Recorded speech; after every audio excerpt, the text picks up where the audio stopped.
चलिए उत्तराखंड की खबरों की शुरुआत करेंगे। मुख्यमंत्री पुष्कर सिंह धामी आज हरिद्वार का दौरा कर रहेंगे, जहां सीएम धामी जीएसटी बचत उत्सव कार्यक्रम में लोगों को जागरूक करेंगे। हर की पौड़ी के पास बाजार में सीएम व्यापारियों को जीएसटी की नई दरों के फायदे बताएंगे और लोगों को स्वदेशी अपनाने को लेकर भी अपील करेंगे। इसके बाद सीएम जूना अखाड़ा पहुंचेंगे, जहां साधु संतों से मुलाकात कर सकते हैं। मुख्यमंत्री सुबह 11:30 बजे हरिद्वार पहुंचने वाले हैं।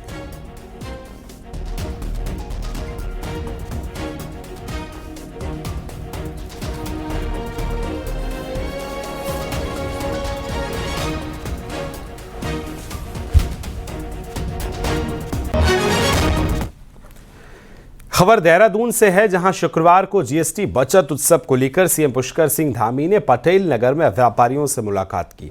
व्यापारियों ने मुख्यमंत्री का स्वागत किया। इस दौरान सीएम धामी ने जीएसटी की नई दरों को लेकर लोगों को जागरूक किया, इसके फायदे के बारे में बताया। बता दें कि बीजेपी जीएसटी का बचत उत्सव मना रही है।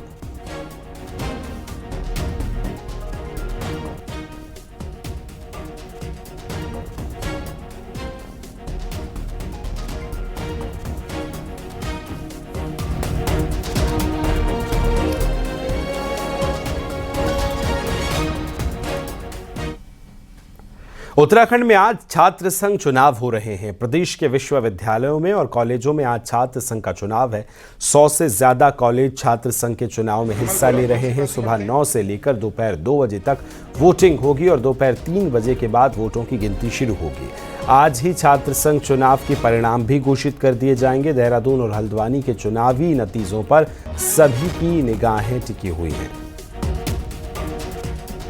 और सीधे चलेंगे हल्द्वानी। सहयोगी शैलेंद्र नेगी ज्यादा जानकारी के साथ जुड़ गए हैं। शैलेंद्र, आज छात्र के संघ के चुनाव होने वाले हैं, कितने महत्वपूर्ण चुनाव छात्रों के लिहाज से भी, और आज ही परिणाम भी आना है तो एक्साइटमेंट भी ज्यादा होगा। देखिए, जरूर आज छात्र संघ का चुनाव है पूरे उत्तराखंड में कहना चाहिए, और जितने भी विश्वविद्यालय हैं, चाहे वो केंद्रीय विश्वविद्यालय हेमवती नंदन बहुगुणा विश्वविद्यालय हो या फिर कुमाऊं यूनिवर्सिटी, शोभन सिंह जीना यूनिवर्सिटी, श्रीदेव सुमन यूनिवर्सिटी, सभी जितने भी विश्वविद्यालय हैं और इनके अधीन में जितने भी कॉलेजेस हैं, जो हायर एजुकेशन के कॉलेजेस हैं, जहां पर छात्र संघ के चुनाव होते हैं, 100 से ज़्यादा संख्या है ऐसे कॉलेजेस की। हायर एजुकेशन के अंडर में जो स्टेट यूनिवर्सिटीज़ हैं, 3 स्टेट यूनिवर्सिटीज़, उनमें तो चुनाव होंगे ही होंगे। साथ ही जो सेंट्रल यूनिवर्सिटी है उसके जो कैंपस हैं श्रीनगर और जो आपका देहरादून में बड़ा कॉलेज है एमकेपी, वहाँ पर भी आज चुनाव होने वाले हैं। डीएवी कॉलेज है, वहाँ पर आज चुनाव होने वाले हैं। तो आज हलचल पूरे दिन भर रहने वाली है। इस समय मैं हल्द्वानी में मौजूद हूँ और हल्द्वानी में आप ये पीछे जो मेरे देख रहे हैं, ये दीवारें सब पोस्टरों से पटी पड़ी हैं। और थोड़ी देर बाद जब 9 बजे वोटिंग का टाइम नज़दीक आएगा तो निश्चित तौर पर ये जहाँ पर मैं खड़ा हूँ, यहाँ पर बिल्कुल खचाखच स्टूडेंट्स की भीड़ रहेगी। और जो पुलिस के इंतजाम है, विशेष तौर पर सुरक्षा के इंतजाम किए गए हैं, ताकि जो आपके जो वोटिंग है और या उसके बाद जो काउंटिंग है, किसी तरीके का विवाद जो स्टूडेंट्स के ग्रुप्स हैं उनके बीच में ना हो। लेकिन अखिल भारतीय विद्यार्थी परिषद, एनएसयूआई और निर्दलीय प्रत्याशियों के बीच में ही मुकाबला जो है ज़्यादातर कॉलेजेस में देखने को मिला है। कई सारे कॉलेजेस में तो बाकायदा जो पहले ही लोग निर्विरोध जीत चुके हैं। लेकिन उसके बावजूद जो है, जो बड़े कॉलेज हैं, चाहे वो डीएवी कॉलेज हो देहरादून का या फिर हल्द्वानी का एमबीपीजी कॉलेज हो, नैनीताल का डीएसबी कैंपस है, उसके साथ ही जो अल्मोड़ा का कैंपस है, पिथौरागढ़ कैंपस है और श्रीनगर है, यहाँ पर सबकी निगाह रहने वाली है। रुद्रपुर में सबकी निगाह रहने वाली है। रुद्रपुर पर जिस तरीके से नामांकन के दौरान फायरिंग हुई थी, तो वहाँ पर कानून व्यवस्था जो है वो टाइट की गई है पुलिस की तरफ से। वहाँ पे सिक्योरिटी आज जो है बहुत ज़्यादा टाइट की गई है। और इसी तरीके से जितने भी कैंपसेस हैं उन पर सबका एक जो है चुनाव नतीजों पर सबकी निगाह रहने वाली है। जी, निश्चित तौर पर। फिलहाल बहुत शुक्रिया शैलेंद्र जानकारी साझा करने के लिए।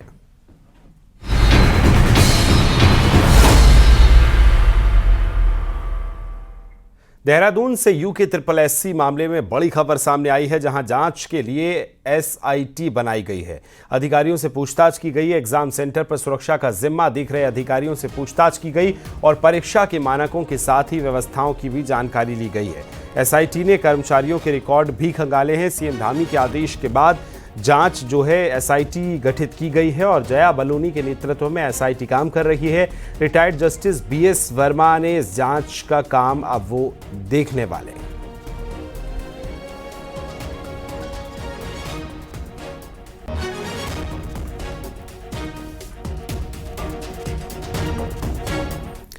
उत्तराखंड में यूके ट्रिपल एससी पेपर मामले में सीबीआई जांच को लेकर प्रदर्शन चल रहा है और अब इसमें राहुल गांधी की एंट्री भी हो गई है। राहुल गांधी ने सोशल मीडिया पर पेपर मामले को लेकर पोस्ट किया और निशाना साधा। राहुल ने प्रदर्शन कर रहे छात्रों का वीडियो शेयर किया और इस वीडियो के जरिए सवाल उठाए। राहुल गांधी के वीडियो में लोगों ने मांग की कि इस पूरे प्रकरण की सीबीआई जांच की जाए।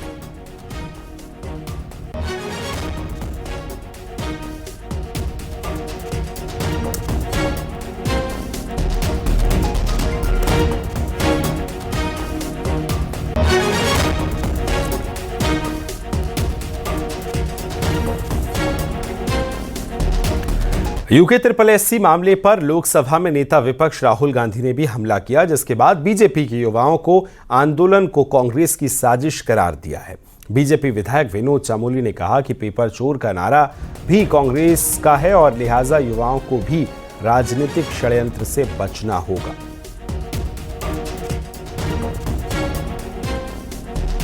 कि मुझे इसी बात से संदेह होता है कि इस आंदोलन के पीछे कहीं ना कहीं कांग्रेस खड़ी है, क्योंकि कांग्रेस का नारा अगर परेड ग्राउंड में इस मूवमेंट में लग रहा है तो कहीं ना कहीं पीछे कांग्रेस की मानसिकता दिखती है। राहुल गांधी उसको ट्वीट करते हैं और कहीं ना कहीं धसमाड़ा वहां पर जाके नारा लगवाते हैं। तो इसीलिए तो मैं कह रहा हूं। इधर देहरादून में यूके ट्रिपल एससी पेपर मामले को लेकर प्रदर्शन कर रहे लोगों से सीएम मिलने जो है डीएम संबिन बंसल पहुंचे हैं, जहां डीएम और एसपी ने प्रदर्शनकारी छात्रों को समझाया और साथ ही कहा कि सरकार इस पूरे मामले पर गंभीर है और इसकी जांच एसआईटी कर रही है, जिसको मॉनिटर रिटायर्ड जज कर रहे हैं और जांच का दायरा हर सेंटर तक बढ़ाया गया है।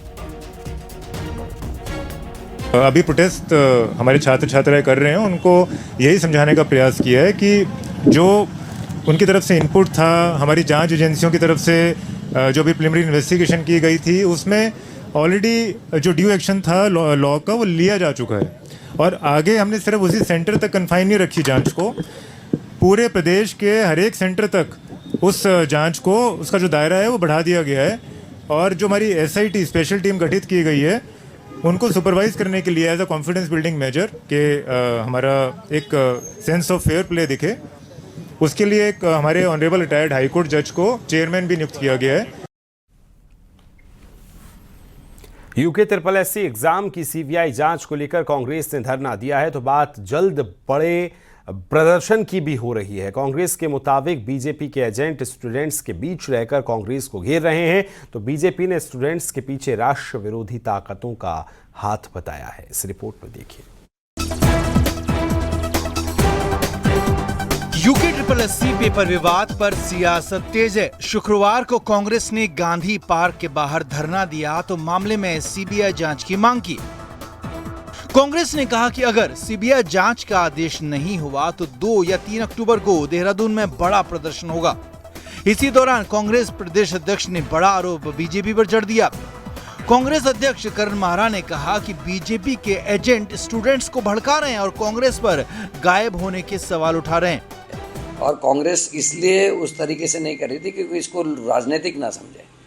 और हम लेकिन जो हमारे को करना है, जनता के बीच में जाना था, हर जिला मुख्यालय में कार्यक्रम किए हैं। जो लोग यहाँ कुछ लोगों को इकट्ठा करके देहरादून में बातचीत हो रही है, उसमें कुछ ऐसे लोग भी भाषण दे रहे हैं, कुछ ऐसे लोग भी बातें कर रहे हैं जो खुद बीजेपी के एजेंट के रूप में काम करते रहे हुए। देहरादून में धरने के साथ कांग्रेस नेता राहुल गांधी ने भी पेपर लीक पर सवाल उठाता हुआ वीडियो पोस्ट किया, तो बीजेपी ने कांग्रेस और राष्ट्र विरोधी ताकतों पर सवाल उठा दिए। बीजेपी ने छात्रों के आंदोलन में देश विरोधी ताकतों का हाथ बता दिया। बीजेपी प्रदेश अध्यक्ष महेंद्र भट्ट के मुताबिक आजादी और भगवा विरोधी नारे लगाने का काम बाहर से आए लोग कर रहे हैं और ऐसी बातों से उत्तराखंड के युवाओं को समझना चाहिए कि यहाँ के राष्ट्रभक्त युवाओं को सचेत रहना पड़ेगा। इस प्रकार के तत्व जो उत्तराखंड से बाहर से आए हुए हैं, बाहर के तत्व आंदोलन में घुसकर देवभूमि के स्वरूप को खराब करना चाहते हैं, माहौल खराब करना चाहते हैं, जिसकी हम भर्त्सना करते हैं। हम अपनी सरकार के खिलाफ आंदोलन के लिए स्वयं को प्रोत्साहित करेंगे। इस प्रकार की बातें करके कांग्रेस भ्रम पैदा करना चाहती है और उस आंदोलन के जो कुछ विषय हैं, उन विषयों से उन नेताओं को भी गुमराह करने का प्रयास कर रही है।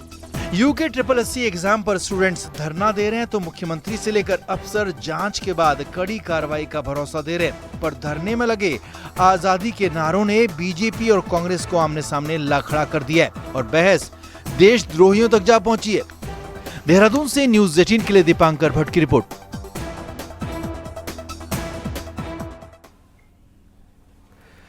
खबर देहरादून से है, जहां राज्य निर्वाचन आयोग पर सुप्रीम कोर्ट ने 2 लाख का जुर्माना लगाया। मामला उत्तराखंड पंचायत चुनाव से जुड़ा है। सुप्रीम कोर्ट के निर्वाचन आयोग की दोहरी वोटर लिस्ट की याचिका खारिज कर दी गई। साथ ही कानून के खिलाफ स्पष्टीकरण देने पर जुर्माना लगाया।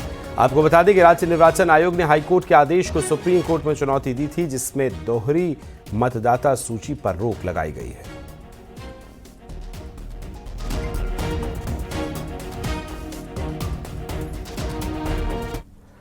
इधर उत्तराखंड सरकार ने आपदा प्रभावित हर्षिल धराली के पुनर्निर्माण का कार्य जो है कर्नल अजय कोटियाल को सौंप दिया है, जिसके चलते अजय कोटियाल की एक संयुक्त टीम ने खीर गंगा का निरीक्षण किया और उनकी टीम ने धराली क्षेत्र में आपदा का मुख्य केंद्र श्रीकंठ पर्वत और कैलाश पर्वत ठीक नीचे तक निरीक्षण और वीडियोग्राफी की है। साथ ही धराली में आपदा के मुख्य कारण क्या क्या थे, बादल फटने और ग्लेशियर टूटने की घटना पर उन्होंने कहा कि हालात को नहीं बताया जा सकता, लेकिन उस दिन पानी बड़ी मात्रा में आया था, जिससे मार्ग में 2 झील बन गई और वो टूटती रहीं और धराली को नुकसान पहुंचा। निष्कर्ष में लाने के लिए सरकार को प्रपोज कर सके कि धराली का फ्यूचर क्या होना चाहिए। इसके साथ में हम ये भी हाईलाइट करना चाहते हैं कि धराली का फ्यूचर डिसाइड करते हुए कुछ ऐसे पॉइंट्स हैं जो कि साइलेंट रहते हैं, डोरमेंट रहते हैं, लेकिन इम्पोर्टेंट हैं। जैसे बिल्कुल बगल में चाइना बॉर्डर है, तो डिफेंस पोटेंशियल को ध्यान में रखते हुए, जैसे बगल में गंगा मैया का स्थान है। चमोली के आपदा प्रभावित नंदानगर क्षेत्र में फाली, कुंत्री और साथ ही कुंत्री, सरपाणी, घूरमा और आसपास के गांवों का गढ़वाल सांसद अनिल बलूनी और पूर्व सीएम त्रिवेंद्र सिंह रावत ने स्थलीय निरीक्षण किया। साथ ही प्रभावितों का हालचाल जाना और पीड़ितों के प्रति गहरी संवेदना भी व्यक्त की। सांसद अनिल बलूनी ने कहा कि आपदा प्रभावितों से भेंट कर कहा कि हर संभव मदद जो है उनके साथ की जाएगी और वहीं मौके पर मौजूद अधिकारियों को प्रभावित परिवार की समस्याओं के तुरंत समाधान के भी निर्देश जारी कर दिए गए।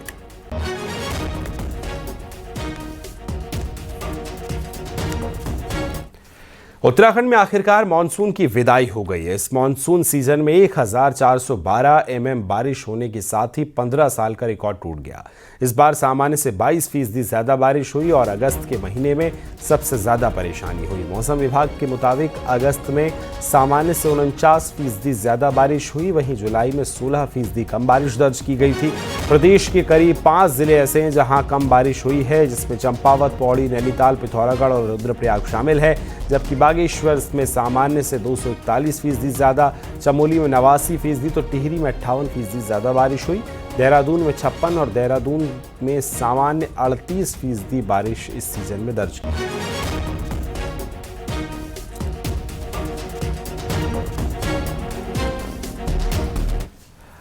मौसम चक्र में बदलाव का असर न सिर्फ इंसान बल्कि जीवों पर भी पड़ रहा है, जो मनुष्य के पूर्वज माने गए हैं। देहरादून में वैज्ञानिकों के हालिया रिसर्च में यह खुलासा हुआ कि बिना पूंछ वाले छोटे लंगूर यानी गिब्बन भारत में ही रहता था और भारत से ही अब गिब्बन चीन पहुंचा है। रिपोर्ट देखिए।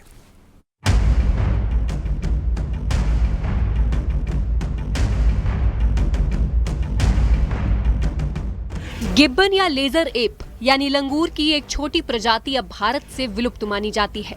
बिना पूंछ के ये लंगूर इंसानों के पूर्वज माने जाते हैं। वाडिया हिमालय भूविज्ञान द्वारा पंजाब यूनिवर्सिटी और अमेरिका के शोधकर्ताओं के सहयोग से हुए एक रिसर्च में पाया गया कि जम्मू में उधमपुर के रामनगर में शिवपिथेकस यानी गिब्बन मौजूद थे, लेकिन भारत में इससे पहले कहीं भी गिब्बन का कोई जीवाश्म नहीं मिला है। रामनगर में मिले गिब्बन जीवाश्म इस बात का सबूत है कि लेजर एप का अफ्रीका से एशिया की ओर प्रवास लगभग एक ही समय में हुआ था और चीन में भी भारत से ही गिब्बन पहुंचे थे। और चाइना भी पहले मिला था, इंडिया में नहीं मिला था, तो रूट तो इंडिया पार करके तो गए हुए होंगे, तो इंडिया पे नहीं मिला था। तो ये एक ट्रेस भी कर सकता है, ये जो अफ्रीका से जो माइग्रेट होके इंडियन सबकॉन्टिनेंट होके उधर गया हुआ है। वैज्ञानिक मानते हैं कि ये रिसर्च मानव जीवन के बदलते स्ट्रक्चर में भी मददगार हो सकती है। मसलन कितने सालों में मनुष्यों के डेवलपमेंट में बदलाव आया है। वैज्ञानिकों का मानना है कि अनुकूल मौसम नहीं होने के चलते ही छोटे लंगूर की ये प्रजाति भारत से विलुप्त होती चली गई। क्योंकि एक क्लाइमेटिक चेंजेस के कारण है। वहाँ पे ये तो ट्रॉपिकल रेन फॉरेस्ट इन्वायरमेंट में जीते थे और नॉर्दर्न साइड में तो ख़त्म हो गया, तो इसके कारण उधर चले गए। एक क्लाइमेटिक कंडीशन भी आ गया। और ये भी है एक जो सपोज पहले कभी नहीं मिला था जो गिवन इंडिया से, तो पहली बार जो हम लोग ने रिपोर्ट किया था, ये पहली बार रिपोर्ट है। वाडिया इंस्टीट्यूट लेजर एप के जीवाश्म का जम्मू में मिलना एक बड़ी उपलब्धि के तौर पर देखा जा रहा है, जो भविष्य में शोधकर्ताओं के लिए भी बड़ा मददगार साबित हो सकता है। न्यूज़ 18 के लिए देहरादून से भारती सकलानी की रिपोर्ट। ऋषिकेश में लक्ष्मण झूला के विकल्प के रूप में बजरंग सेतु अब आकार लेने लगा है। स्काई वॉक के रूप से बजरंग सेतु के लिए पर्यटकों के लिए फाइबर ग्लास ब्रिज के रूप में यह नया टूरिस्ट प्लेस बनने जा रहा है। पर्यटन मंत्री सतपाल महाराज ने बजरंग सेतु का निरीक्षण कर जल्द इसका पूरा होने की बात भी कही है। को दृष्टिगत रखते हुए ये 132.30 मीटर स्पैन का वैकल्पिक सेतु का निर्माण जो है किया जा रहा है। इसकी जो लागत है वो 68 करोड़ 86 लाख 20 हजार है और कार्य युद्ध स्तर पर हो रहा है और बड़ा मजबूती से पुल बना है और उस पे गाड़ियां भी चल सकेंगी और एम्बुलेंसेज भी चल सकेंगी। हरिद्वार के जियापोता में फ्रूट जूस और पल्प बनाने वाली अवैध फैक्ट्री पकड़ी गई है। खाद्य सुरक्षा विभाग की छापेमारी में पाया गया कि इस फैक्ट्री में सेब, लीची और कीवी का जूस और पल्प मानकों को ताक पर रखकर बनाया जा रहा था और मार्केट में सप्लाई भी हो रहा था। छापेमारी में मिले खराब क्वालिटी के 1,500 किलो से ज्यादा सेब और कीवी के पल्प को खाद्य सुरक्षा विभाग की टीम ने नष्ट कर दिया। कनखल थाना क्षेत्र के जियापोता में श्री हरि एग्रो प्रोडक्ट नाम की फ्रूट जूस और पल्प बनाने की फैक्ट्री में धड़ल्ले से ये चल रही थी। फिलहाल फैक्ट्री के काम को रोक दिया है और जांच के लिए सैंपल्स भेज दिए गए। 3 सैंपल जांच के लिए भेजे और लगभग 1560 केजी जो पल्प था जो खराब प्रतीत हो रहा था, जिसमें दुर्गंध आ रही थी, उसको हमने मौके में नष्ट करा और जो यूनिट चल रही थी उसको अग्रिम आदेश तक हमने जो इसका निर्माण है टोटली बंद कर दिया गया। उसका निर्माण भी और स्टोरेज भी जो भी उस पर अग्रिम का आदेश तक उसको बंद कर दिया गया है। नन्ही परी को न्याय देने की मांग को लेकर पिथौरागढ़ में आज फिर जन सैलाब सड़कों पर उतरा। भारी संख्या में सड़कों पर प्रदर्शनकारी हर हाल में आरोपी को फांसी की सजा देने की मांग कर रहे थे। साथ ही प्रदर्शनकारियों ने ऐलान किया कि अगर 4 अक्टूबर तक सरकार रिव्यू पिटीशन सुप्रीम कोर्ट में दायर नहीं करती तो 5 अक्टूबर को सीएम आवास कूच किया जाएगा। हालांकि मामले में राज्य सरकार पहले ही रिव्यू पिटीशन दाखिल करने का ऐलान कर चुकी है। सुप्रीम कोर्ट से आरोपी के बरी होने के बाद प्रदेश भर में नन्ही परी को न्याय दिलाने की मांग लगातार उठ रही है।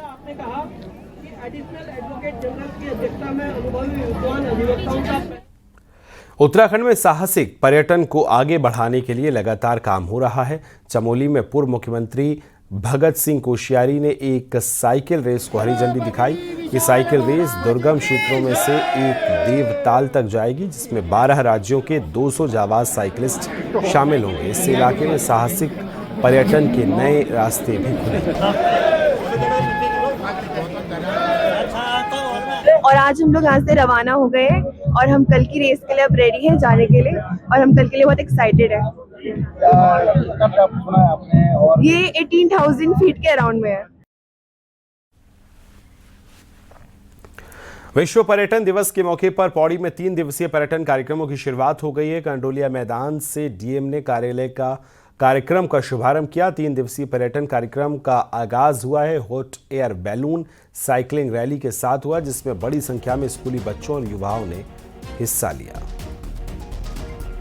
जो हमारा विश्व पर्यटन दिवस है वो 27 सितंबर को मनाया जाता है और उसी के उपलक्ष्य में आज 26 सितंबर को यहाँ पे 3 दिवसीय हॉट एयर बलून का भी शुभारंभ किया, जिसमें काफ़ी यहाँ के लोकल बच्चे और स्कूली बच्चे और जितने भी हमारे एंथुसियास्ट हैं वो लोग यहाँ पे आज इसका एक बार उन्हें एक्सपोजर भी अच्छा मिलेगा और साथ में वो उनके लिए एक एंटरटेनमेंट का भी साधन रहेगा। आज वर्ल्ड टूरिज्म डे है। उत्तराखंड भी टूरिज्म स्टेट है, जहां कॉर्बेट टाइगर रिजर्व विश्वविख्यात वाइल्ड लाइफ टूरिस्ट डेस्टिनेशन है और हर साल यहां लाखों पर्यटक वन्य जीवियों के दीदार के लिए पहुंचते हैं।